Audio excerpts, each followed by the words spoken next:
if we have a power of a product, we also should have a power of a quotient. Okay? So what's the power of quotient? Of course, we have a quotient. Suppose we have a numerator over denominator, and we have an exponent p, for example. Then, this quotient is affected by that exponent there over the denominator here. Here, we are assuming that d is not equal to 0. Okay.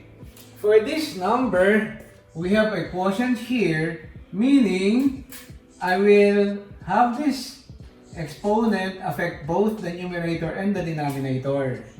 So we get here 5 to the 7 over 9 to the 7.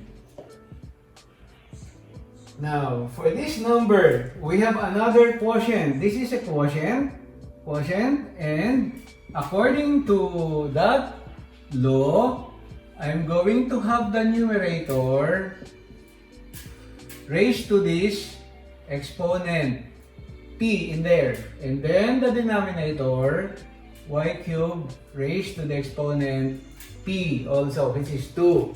Now, notice that we can still simplify this by recalling that x to the m raised to the n equals x to the mn. And I can get here now 5 times 2 is 10, that's power by power. And on the denominator here, 3 times 2 will give me 6. So, this one now has this form, x to the 10 over y to the 6. Suppose we have this number here. We may want to have this more simple by cancelling 30 and 6 now, and we will only have a 5. And on the numerator, if we want to apply the power of a quotient now, the numerator will now be raised to 2, and the denominator will be raised to the 2 also. Or I can have an option to simplify here before I will apply the power of a quotient. So what I did here is, I had the power of a quotient first. Now I'm going now to have a power of a product and power of a power.